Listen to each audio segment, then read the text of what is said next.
warahmatullahi wabarakatuh. Alhamdulillahirabbil alamin wa bihi nasta'in ala umuri dunya waddin. Wassalatu wassalamu ala asrafil anbiya'i wal mursalin wa ala alihi wa sahbihi wasallam ajma'in. Awalan, hayya bina nahmadullaha wa naskuruhu li'annahu qad ni'aman katsiran hatta nastati'a fi hadzal qa'atil jami'ah. Saniyan, salatan wa salaman ala Rasulul Karim Muhammadin sallallahu alaihi wasallam allazi la nabiyya ba'da amma ba'du.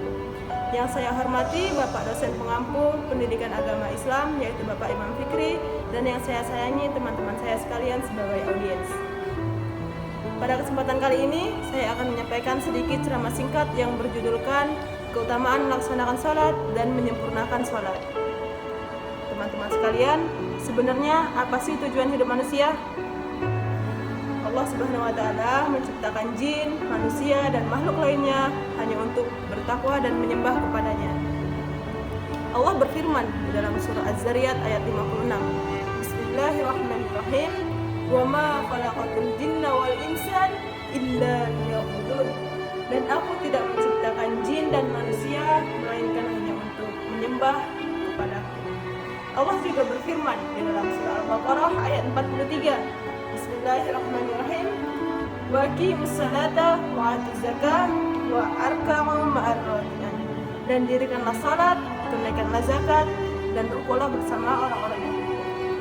Di sini Allah Subhanahu wa taala memerintahkan umatnya untuk melaksanakan salat dan senantiasa bertakwa kepadanya.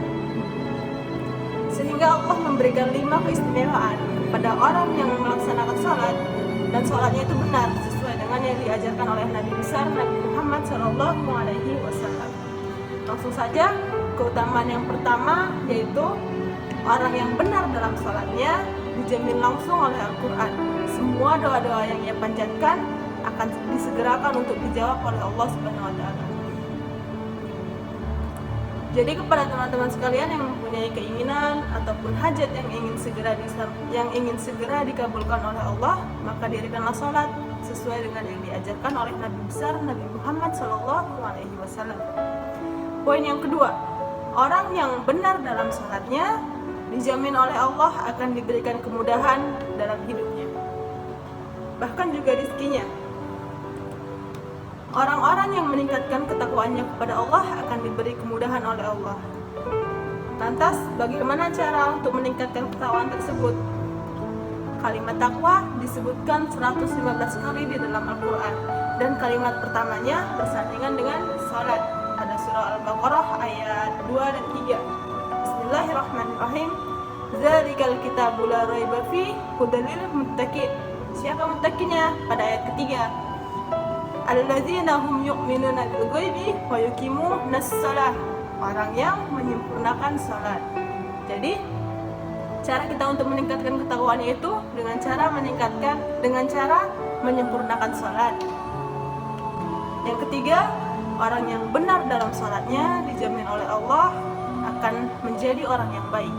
Sifat dan sikapnya itu baik. Jadi mustahil ada orang salat tetapi perilakunya buruk. Mungkin saja ada yang salah dalam sholatnya, mungkin saja ia masih terburu-buru dalam melaksanakan sholat. Lanjut pada keistimewaan yang keempat. Orang yang benar dalam sholatnya, hatinya akan cenderung lebih tenang. Diberikan masalah apapun, semuanya akan baik-baik saja. Bukan dia nggak punya masalah, dia sama saja punya masalah sama kayak kita. Tapi semuanya sudah diringankan oleh Allah dan diberi ketenangan oleh Allah Subhanahu wa taala. Masalah yang besar jadi kecil, dan masalah yang kecil itu dianggap bukan masalah oleh dia. Jadi, orang yang benar dalam sholatnya, dalam menghadapi persoalan itu akan senantiasa lebih nyaman, tenang, dan tanpa beban. Oke, lanjut pada keistimewaan yang kelima, yaitu keistimewaan yang terakhir. Orang yang baik dalam sholatnya dijamin oleh Allah Subhanahu wa taala akan selalu disandingkan oleh kesuksesan, kebahagiaan, dan juga keberuntungan. Teman-teman sekalian, pasti kita semua menginginkan kesuksesan, kebahagiaan, dan juga keberuntungan. Jadi, marilah kita sama-sama melaksanakan sholat dan menyempurnakan sholat sesuai dengan yang diajarkan oleh Nabi besar Nabi Muhammad Sallallahu Alaihi Wasallam. Teman-teman sekalian, sholat adalah satu-satunya ikatan hamba dengan Allah Subhanahu Wa Taala. Jadi ketika kita meninggalkan sholat satu kali saja, berarti kita sudah memutuskan ikatan kita dengan Allah. Lalu bagaimana kita meminta pertolongan dari Allah? Bagaimana kita meminta rezeki dari Allah? Bagaimana kita meminta Allah menolong kita ketika kita sedang butuh, kalau kita sudah memutuskan ikatan dengan Allah Subhanahu wa Ta'ala? Meninggalkan sholat hukumnya dosa besar. Orang yang meremehkan sholat saja disebut munafik oleh Al-Quran, tempatnya di neraka jahanam. Ada orang yang sengaja meninggalkan sholat, lantas tempatnya di mana? Sudah pasti lebih buruk daripada orang munafik tadi. Teman-teman sekalian, sholat itu nggak lama kok, cuman sampai mati aja. Kalau besok kita mati, ya udah, sholatnya selesai.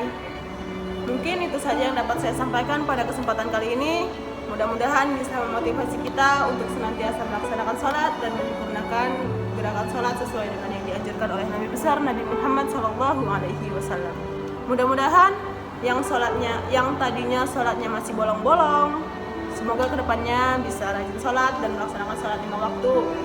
Yang tadinya sholatnya masih terburu-buru, tidak dengan tumanglina, ataupun bahkan yang tadinya masih lalai dalam sholatnya, semoga kedepannya bisa lebih baik lagi dan bisa melaksanakan sholat sesuai dengan yang dianjurkan oleh Nabi besar Nabi Muhammad SAW.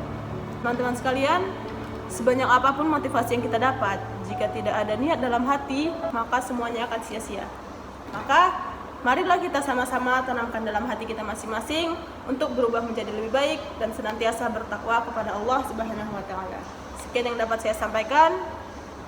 Mohon maaf atas segala kesalahan dan semoga kita semua senantiasa dalam lindungan Allah Subhanahu wa Ta'ala. Saya akhiri. Assalamualaikum warahmatullahi wabarakatuh.